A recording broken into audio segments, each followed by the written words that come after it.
Bismillahirrahmanirrahim. Assalamualaikum warahmatullahi wabarakatuh. Perkenalkan, saya Nurhaza Balkiyah dengan NIM 121401118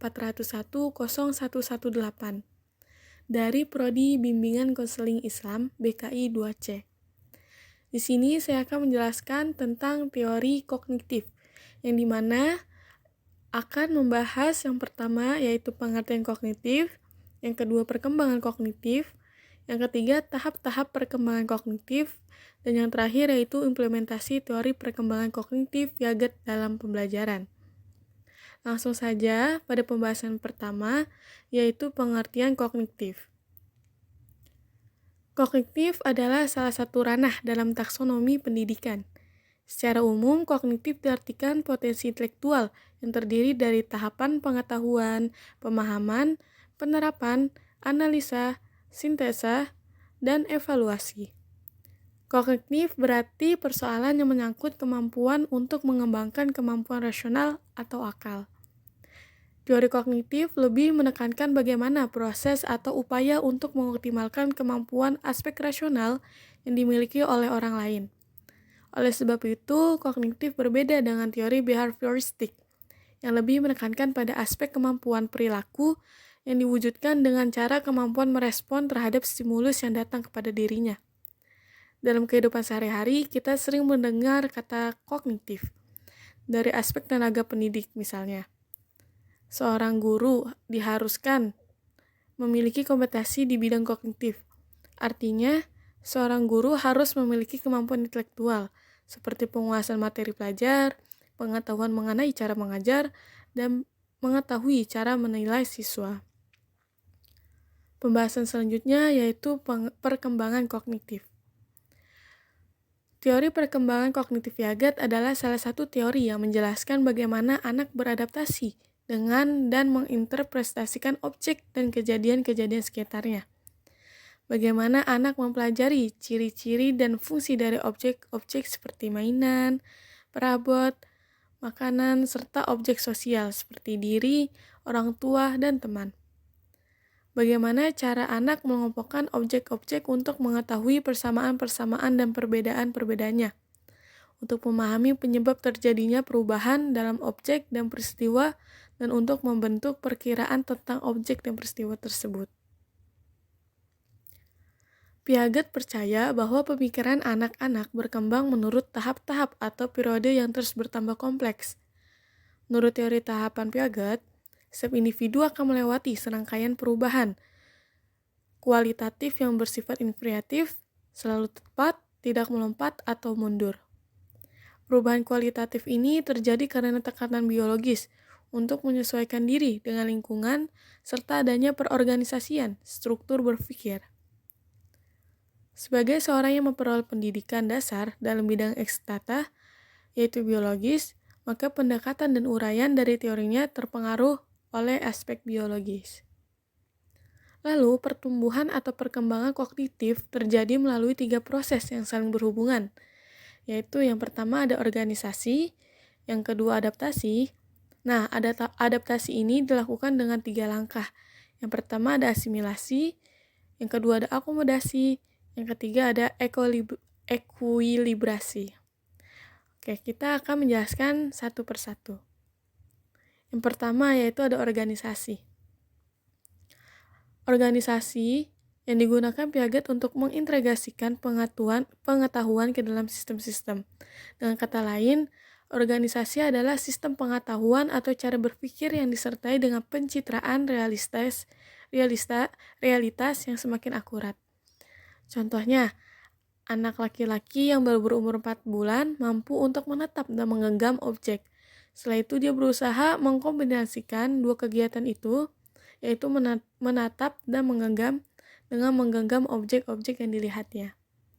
Dalam sistem kognitif, organisasi memiliki kecenderungan untuk membuat struktur kognitif menjadi semakin kompleks. Struktur-struktur kognitif disebut skema. Skema adalah pola perilaku terorganisir yang digunakan seseorang untuk memikirkan dan melakukan tindakan dalam situasi tertentu. Oke, selanjutnya yaitu adaptasi. yang merupakan cara untuk memperlakukan informasi dengan mempertimbangkan apa yang telah mereka ketahui. Seperti yang di awal sudah saya bilang, adaptasi ini dilakukan dengan 3 langkah. Yang pertama, asimilasi.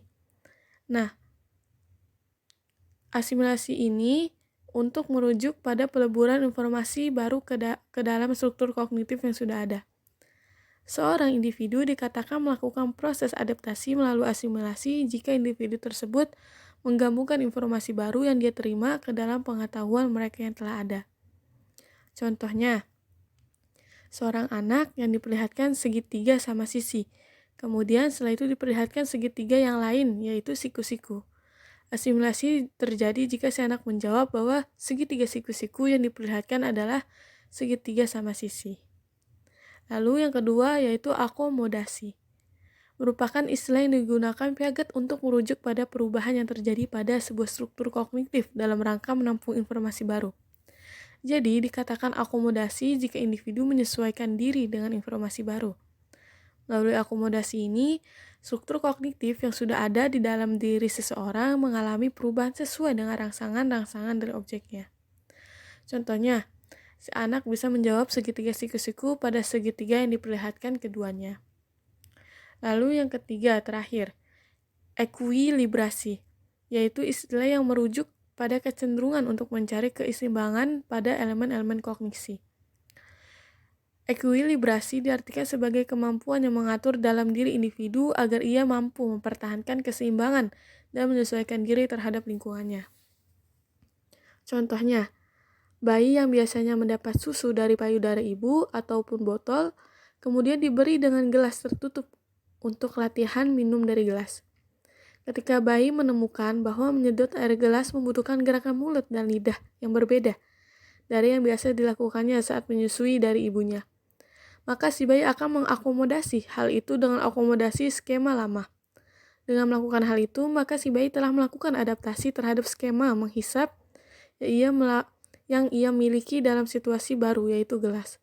Dengan demikian, asimilasi dan akomodasi bekerja sama untuk menghasilkan ekuilibrium dan pertumbuhan.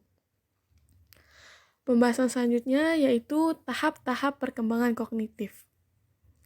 Menurut Piaget, pikiran anak-anak dibentuk bukan oleh ajaran orang dewasa atau pengaruh lingkungan lainnya. Anak-anak memang harus berinteraksi dengan lingkungan untuk berkembang, namun merekalah yang mengembangkan struktur-struktur kognitif baru dalam dirinya. Piaget juga yakin bahwa individu melalui 4 tahap dalam memahami dunia. Masing-masing tahap terkait dengan usia dan terdiri dari cara berpikir yang khas atau berbeda. Tahapan perkembangan kognitif menurut Piaget adalah sebagai berikut. Yang pertama, yaitu tahap sensori motor. Nah, tahap ini Piaget membagi tahap sensori motor ini ke dalam 6 periode. Yang pertama, periode 1, penggunaan refleks pada usia 0 sampai 1 bulan. Refleks yang paling jelas dari periode ini adalah refleks menghisap. Bayi otomatis menghisap kapanpun bibir mereka disentuh, dan refleks mengarahkan kepala pada sumber rangsangan secara lebih tepat dan terarah. Misalnya, jika pipi kanannya disentuh, maka ia akan menggerakkan kepala ke arah kanan. Lalu periode kedua yaitu reaksi sirkuler primer pada usia 1-4 bulan. Reaksi ini terjadi ketika bayi menghadapi sebuah pengalaman baru dan berusaha mengulanginya. Contohnya menghisap jempol, yang dimana bayi mulai mengkoordinasikan pada 2 hal, yaitu gerakan motorik dari tangannya, dan yang kedua penggunaan fungsi penglihatan untuk melihat jempol. Periode ketiga yaitu reaksi sirkuler sekunder pada usia 4-10 bulan. Periode keempat yaitu koordinasi skema-skema sekunder pada usia 10-12 bulan. Lalu selanjutnya yaitu periode kelima, yaitu reaksi sirkuler tersier pada usia 12-18 bulan. Lalu periode ke-6 yaitu permulaan berpikir pada usia 18-24 bulan. Lalu yang kedua yaitu tahapan pemikiran praoperasional. Tahapan ini berada pada rentang usia antara 2 sampai 7 tahun. Pada tahap ini, anak mulai melukiskan dunia dengan kata dan gambar atau simbol. Menurut Piaget, walaupun anak-anak prasekolah dapat secara simbolis melukiskan dunia, namun mereka masih belum mampu untuk melaksanakan operation atau operasi, yaitu tindakan mental yang diinternalisasikan yang memungkinkan anak-anak melakukan secara mental yang sebelumnya dilakukan secara fisik. Penggunaan simbol bagi anak pada tahap ini tampak dalam 5 gejala. Yang pertama, imitasi tidak langsung. Anak mulai dapat menggambarkan sesuatu hal yang dialami atau dilihat, yang sekarang bendanya sudah tidak ada lagi. Jadi pemikiran anak sudah tidak dibatasi waktu sekarang dan tidak pula dibatasi oleh tindakan-tindakan indrawi sekarang. Kayak misalnya, anak dapat bermain kue-kuean sendiri atau bermain pasar-pasaran. Ini adalah hasil dari imitasi. Lalu yang kedua, permainan simbolis. Sifat permainan simbolis ini juga imitatif, yaitu anak mencoba meniru kejadian yang pernah dialami. Contohnya, anak perempuan yang bermain dengan bonekanya, seakan-akan bonekanya adalah adiknya. Yang ketiga yaitu menggambar. Pada tahap ini merupakan jembatan antara permainan simbolis dengan gambaran mental. Unsur pada permainan simbolis terletak pada segi kesenangan pada diri anak yang sedang menggambar. Sedangkan unsur gambar mentalnya terletak pada usaha anak untuk memulai meniru sesuai yang real. Contohnya, anak mulai menggambar sesuatu dengan pensil atau alat tulis lainnya. Yang keempat yaitu gambaran mental, yang dimana merupakan secara pikiran suatu objek atau pengalaman yang lampau. Gambaran mental anak pada tahap ini kebanyakan statis. Anak masih mempunyai kesalahan yang sistematis dalam menggambarkan kembali gerakan atau transformasi yang ia amati. Contohnya yang digunakan Piaget adalah deretan 5 kelereng, putih dan hitam. Yang terakhir yaitu bahasa ucapan. Anak menggunakan suara atau bahasa sebagai representasi benda atau kejadian. Melalui bahasa, anak dapat berkomunikasi dengan orang lain tentang peristiwa kepada orang lain dan siapapun itu. Yang ketiga yaitu tahap operasi berpikir konkret. Tahap ini berada pada rentang usia 7-11 tahun. Tahap ini dicirikan dengan perkembangan sistem pemikiran yang didasarkan pada aturan-aturan yang logis. Anak sudah mengembangkan operasi logis. Proses-proses penting selama tahapan ini, yang pertama ada pengurutan, yang kedua klasifikasi, yang ketiga decantering, yang keempat reversibility, dan yang terakhir yaitu konservasi. Yang keempat yaitu tahap operasi berpikir formal. Tahap beroperasi formal adalah periode terakhir perkembangan kognitif dalam teori Piaget. Tahap ini mulai dialami anak usia 11 tahun dan terus berlanjut sampai dewasa. Karakteristik tahap ini adalah diperolehnya kemampuan untuk berpikir secara abstrak, menalar secara logis, dan menarik kesimpulan dari informasi yang tersedia. Pembahasan selanjutnya yaitu implementasi teori perkembangan kognitif Piaget dalam pembelajaran. Dalam hal ini, peran seorang pendidik sangatlah vital. Beberapa implementasi yang harus diketahui dan diterapkan adalah sebagai berikut. Yang pertama, memfokuskan pada proses berpikir atau proses mental anak, tidak sekedar pada produknya. Di samping kebenaran jawaban siswa, guru harus memahami proses yang digunakan anak sehingga sampai pada jawaban tersebut. Lalu yang kedua, pengenalan dan pengakuan atas peranan anak-anak yang penting dalam inisiatif diri dan keterlibatan aktif dalam kegiatan pembelajaran. Dalam kelas Piaget, penyajian materi jadi already made, tidak diberi penekanan, dan anak-anak didorong untuk menemukan dirinya sendiri melalui interaksi spontan dengan lingkungan. Yang ketiga yaitu tidak menekankan pada praktek-praktek yang diarahkan untuk menjadikan anak-anak seperti dewasa dalam pemikirannya. Yang terakhir yaitu penerimaan terhadap perbedaan individu dalam kemajuan perkembangan. Teori Piaget mengasumsikan bahwa seluruh anak berkembang melalui urutan perkembangan yang sama, namun mereka memperolehnya dengan kecepatan yang berbeda.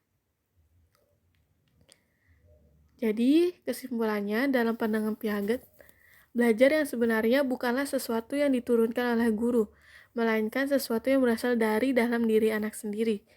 Belajar merupakan sebuah proses penyelidikan dan penemuan spontan. Berkaitan dengan belajar, Piaget membangun teorinya berdasarkan pada konsep skema, yaitu struktur mental atau kognitif yang menyebabkan seseorang secara intelektual beradaptasi dan mengordinasikan lingkungan sekitarnya. Skema pada prinsipnya tidak statis, melainkan selalu mengalami perkembangan sejalan dengan perkembangan kognitif manusia.